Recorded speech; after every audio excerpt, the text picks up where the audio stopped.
चिंकूचे चाळे आणि फास्टर फेणे. भारा भागवत. प्रकरण 3. खोक्याचा कडेलोट. डोडोच्या मालकाने केलेली सूचना इच्छारामालाही पटली. तो मान तुकवीत उठला आणि खोक्याच्या दिशेने गेला. ए पोरा, तो गुरगुरला, खोक्यावरून उठ. इच्छारामचे डोळे म्हणजे लाल गुंजा बनल्या होत्या. त्या फास्टर फेणेला बजावत होत्या. बच्चमजी, मी तुला ओळखलंय. आता बऱ्या बोलाने हा नाद सोड, नाहीतरी तुझी पण अशीच गठडी बांधून एखाद्या खोक्यात कोंबीन. ही धमकी उच्चारलेली नसली तरी मनोमन बन्यालाही ऐकू आली आणि तरी तो हट्टाने म्हणाला, का म्हणून उठू? मी काही खोक्याच्या फळ्या मोडत नाही. माझं वजन ते काय? का हो? अनुमोदनासाठी त्याने आपल्या शेजाऱ्यांकडे पाहिले. पण ती काय सीट आहे का बसायची? उठ. आणि ती जागा आहे का सामान ठेवायची? ब्रेक का नाही टाकलं? आणि ती जागा आहे का सामान ठेवायची? ब्रेकमध्ये का नाही टाकलं?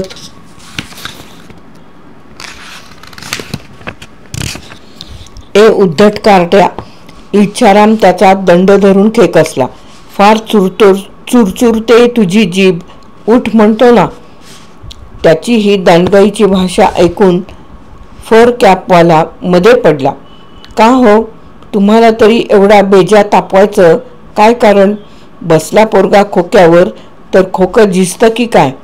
पोरगा म्हणजे खोकाच. गुजराती शेठजींनी आपले अंतर्भाती ज्ञान प्रकट केले.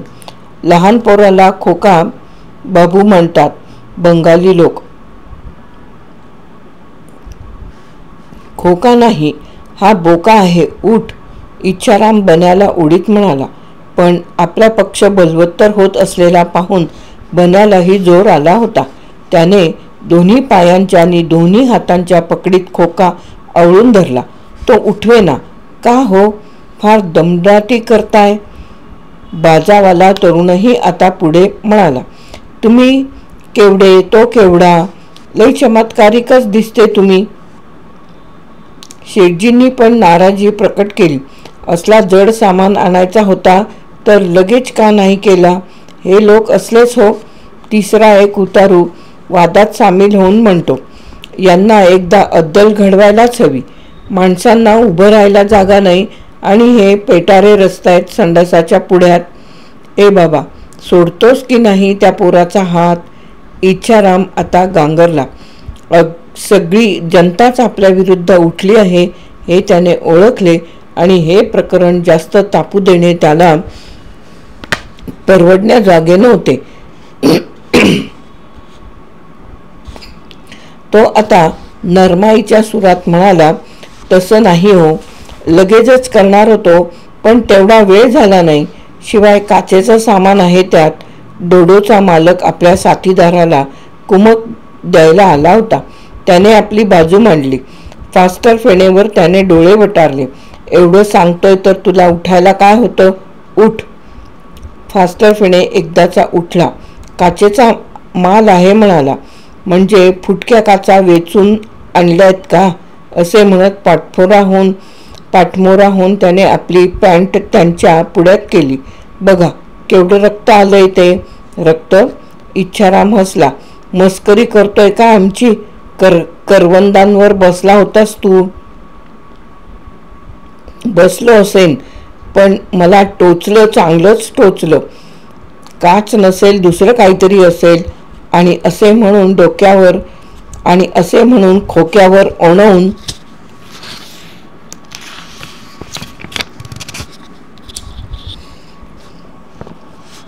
त्याच्या फळ्या तो निरखून पाहू लागला. मग त्याने चक्क एका फटीत बोट घातले. इच्छारामने त्याचे दंड धरून त्याला जोरात मागे ओढले. काय करतो आहेस तू? काही नाही. सहज बोट घातलं तर मला दुसरंच काहीतरी बोचल्यासारखं वाटलं. नख. नख? फर कॅपवाला म्हणाला. हे काय काढलंस नवीन? हो, नख. कुणाचं तरी नख टोचलं मला. आता पक्षी बिक्षी नाहीत ना हो मिस्टर ग्लासवाले? डोडोवाल्याने दाट ओठ चावले. इच्छारामाने फास्टर फेणेला मागे ओढला आणि दिला ढकलून थेट शेटजीच्या अंगावर. शेटजी स्टुलावरून कोसळले. बन्या उठला अन बाजूला जाऊन उभा राहिला. डोडोवाल्याला घाम फुटला होता. त्याची चर्या पांढरीफटक पडली होती. आता त्याने शेटजींची क्षमा मागितली आणि उसने अवसान आणून जवळच्या उतारूंकडे पाहिले. तो चाचरत म्हणाला, काय वाह्यात पोर आहे, पाहिलंत ना कसा बोलत होता ते. अहो, यात काच मालच आहे. पक्षी भरायला आम्हाला काही वेळ लागलेलं नाही, पण त्याला बोचलं म्हणतो रक्त आलं. रक्त? ती करवंदाची ट्रिक. महाबिलंदर पोर आहे तो. मला बोचलं. सबंध डबा दणालेल एवढ्या आवाजात फास्टर फेणे ओरडला, खिळा बोचला असेल तुला. डोडोवाल्याने बल्याकडे पाहण्याचे टाळीत म्हटले, अहो, आम्ही फार घाईने आलो ना, त्यामुळे नीट पॅक करून ब्रेकात टाकणं जमलं नाही. ते चेकरला सांग. चेकरला सांगायलाही मला भीती वाटते हो. डोडोवाल्याने आता निराळाच अँगल घेत म्हटले, तो मला दंड करील, जेलात पण धाडील. काही झालं तरी आमच्या हातून चूक घडली आहे खरी, गुन्हाच घडलाय, मग त्याची भरपाई करा. शेटजी जरा आश्चर्याने म्हणाले, दंडाचे पैसे भरण्याची तयारी हवी तुमची. जेल बिलची का भाषा काढताय? एवढ्यासाठी कुणी तुरुंगात जात नाही. दंडावर सुटाल. पैसे आहेत ना की आम्ही देऊ. तिकडे इच्छारामने फास्टर फेणेच्या गळ्याभोवती हात टाकून त्याला आवळून धरले होते. त्याला आणखी आवळत तो त्याच्या कानात कुजबुजला, आमचं बिंग फोडलंस तर याद राख, हाच हात आणखी आवळीन तुझा गळा दाबीन. तसे करायची त्याची छाती नाही हे बन्या ओळखून होता, पण तरी त्याचा घसा घुसमटला आणि बोलणे बंद झाले. पैसे आहेत हो. इकडे डोडोवाला गडबडीने म्हणत होता, पण हा अब्रूचा प्रश्न आहे. मध्येच त्याने इच्छारामकडे पाहिले. काहीतरी सल्ला विचारला गेला तो मिळाला. मित्र हो, आमची कंपनी फार मोठी आहे, अब्रूदार आहे. आम्ही अशा लफड्यात सापडलो तर आमचं नाव बद्दू होईल. बिझनेसवर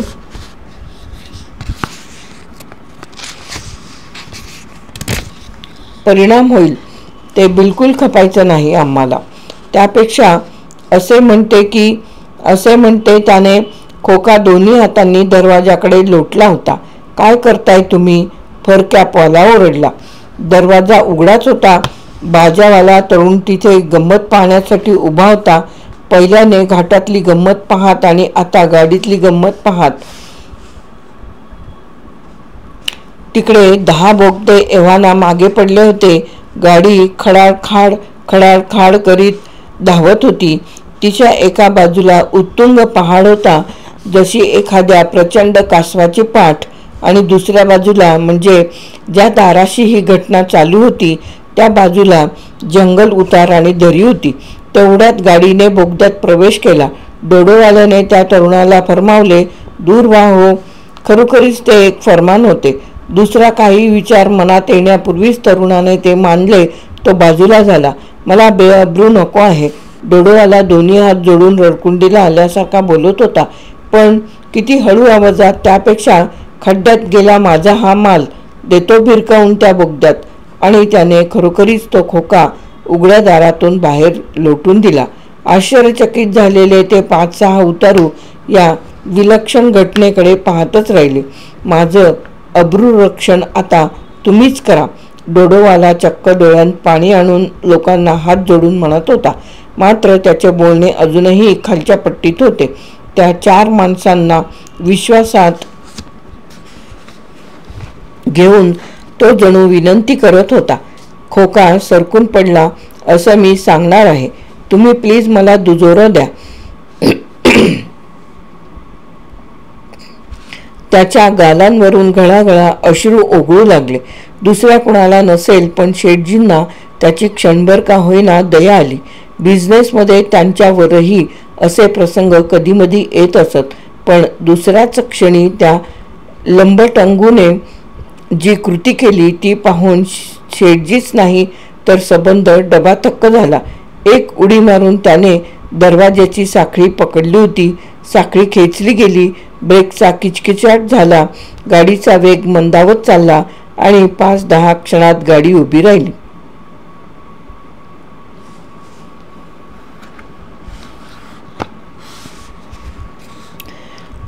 घाटात गाडी अचानक थांबल्याचे पाहून उतारूंमध्ये खळबळ उडाली. अनेक शंका कुशंकांनी त्यांना घेरले. दरड कोसळून अपघात तर झालेला नाही की काम चालू आहे म्हणून रस्ता बंद? किती वेळ खोटी होणार आहे आता गाडीची? हे घाटात गाडी थांबणं नेहमीच झालंय बाबा आताशा. कुणीतरी साखळी ओढल्यामुळे गाडी थांबली आहे हे सत्य कुणाच्या फारसे डोक्यात आले नसावे. तसा प्रकार म्हणे फक्त मुंबईच्या लोकल गाड्यांच्याच बाबतीत घडतो. पण हे सत्य अर्थात एकाच डब्यातल्या उतारूंना माहीत होते. डब्याच्या दारापाशी इतका वेळ जी गडबड चालली होती तिचे पर्यवसान असावे असा तर्क बांधायला वेळ लागला नाही. सर्वांच्या माना आता दरवाजाकडे वळल्या. पलीकडच्या डब्यात चेकर तिकिटे तपासित होता. त्याला जेव्हा कुणकुण लागली की या डब्यात कोणीतरी साखळी ओढली आहे,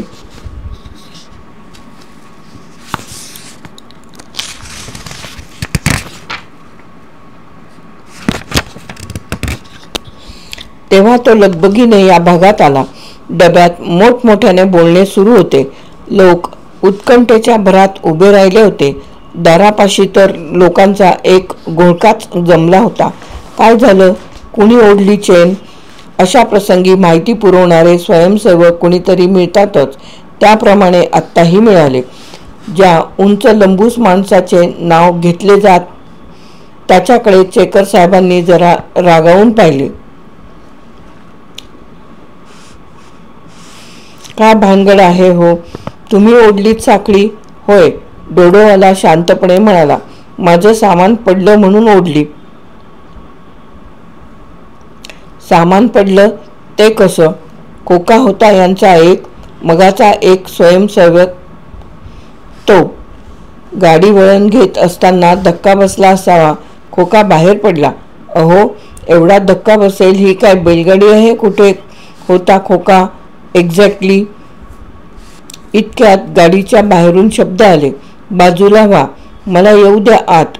साईड द्या रे, गार्ड साहेबांना येऊ द्या.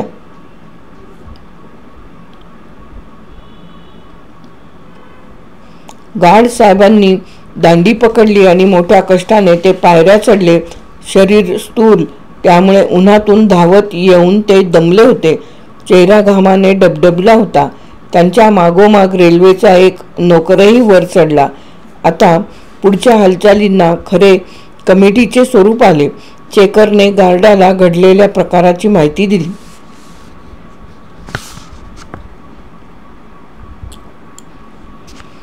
खोका धक्क्याने पडला असं हे म्हणतात, चेकर म्हणाले.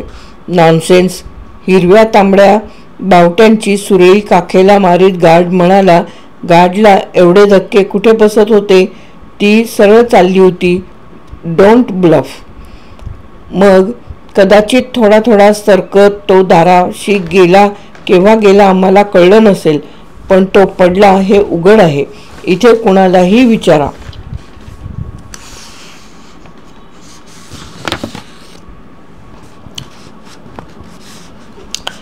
चेकरने प्रश्नार्थक मुद्रेने जवळच्या उतारूंकडे पाहिले. बोलण्याच्या भरात प्रश्न इतक्या सफाईने विचारलेला होता ते तर खरंच. शेटजींनी मान डोलावली. दुसरे काहीच बोलले नाहीत. फास्टर फेणे तो कुणालाच दिसला नाही. डोडोवाल्याने इच्छा रामाने माना वेळावून पाहिले, पण तो चांडाळ कुठेही दिसेना. घाबरून दुसऱ्या डब्यात गेला असेल, इच्छाराम म्हणाला.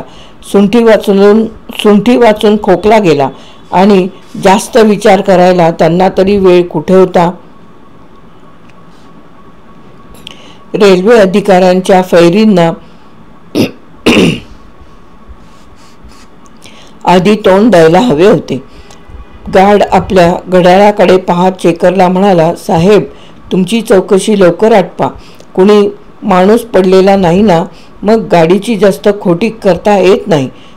तुमची आम्ही खोटी करीत नाही साहेब, डोडोवाला हात जोडून म्हणाला.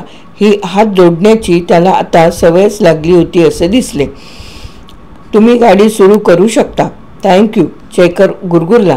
त्यासाठी तुमची परवानगी नको होती. तुम्ही दारात सामान ठेवलं ही आधी चूक केलीत आणि केवळ सामान पडलं म्हणून चेन ओढलीत ही दुसरी चूक. हा तर ऑफेन्स झाला. मग काय मी पडायला हवा होतो? तुम्ही पडला असतात तर तुम्ही चेन ओढलीच नसती, चेकर गंभीरपणे म्हणाला. पण केवळ दारात ठेवलेल्या एका फालतू खोक्यासाठी?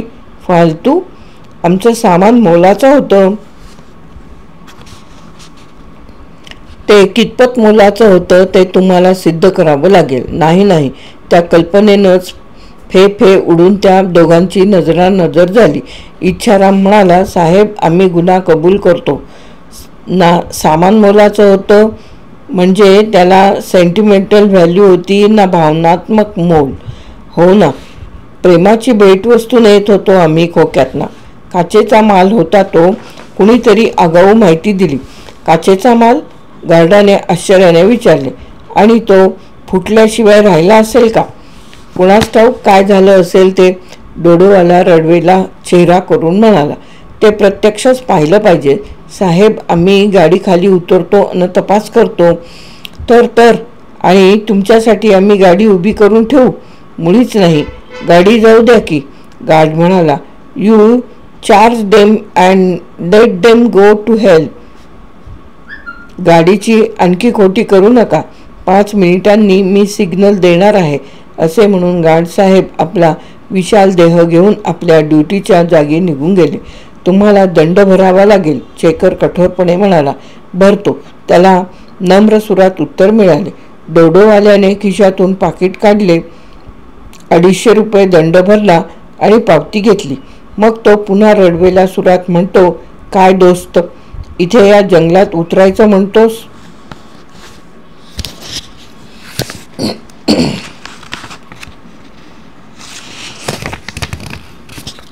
उतरलंच पाहिजे, इच्छाराम त्रस्त मुद्रा करून म्हणाला. इलाज नाही, गाढवपणा झाला. आता चूक निस्तरली पाहिजे. दोघेही गाडी खाली उतरले. चेकरने त्यांच्याकडे पाहत खांदे उडवले. डब्यातल्या उतारूंत कुजबूज सुरू झाली. काय मूर्ख माणसं आहेत. खोका पडला तर पडला. आता स्वतः कशाला त्याच्या मागे चाललेत? आणि त्यांना मिळणार आहे का तो? कुठे पडला ते लक्षात तरी आहे? त्या मगाच्या बोगद्यात? हो. नाही, बोगदा संपून गाडी आधीच पुढे आलेली होती तेव्हा पडला तो. मी पाहिला. चांगला गडगडत दरीत गेला. आता थोडाच सापडणार आहे तो. आणि सापडला तरी फुटक्या काचाच वेचणार की नाही हे लोक? चाललंच आहे. भावना म्हटलं की तिचे अपील नसतं. कसल्या ह्याला भावना रे? मला वेगळाच संशय येतोय. तो काय? त्यात काच सामान नसेल, काहीतरी भारी किमतीचा स्मगलिंगचा माल असणार. त्याशिवाय काय या आडरानात उतरतायत? पण मिळाला खोका तरी पुढे तो आणणार कसा? तेही झालंच. त्यांचे उद्गार डोडोवाल्यांना ऐकू गेले नाहीत. गेले असले तरी त्यांनी तिकडे पूर्ण दुर्लक्ष केले. ते केव्हाच रेल्वे सडकेवर उतरून खडीवरून चालायला लागले होते, इंजिनाच्या विरुद्ध दिशेला. शेवटच्या डब्याशी ते येतायत तो गार्डाने शिट्टी फुंकली.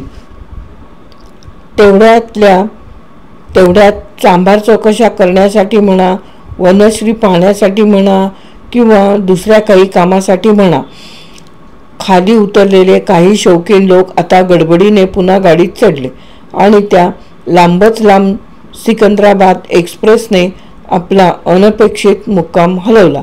ही जोड गाडी खालीच राहिली. गाडीच्या खिडक्यांमधून अनेक डोकी बाहेर आली आणि त्यांच्याकडे कुतूहलाने पाहू लागली.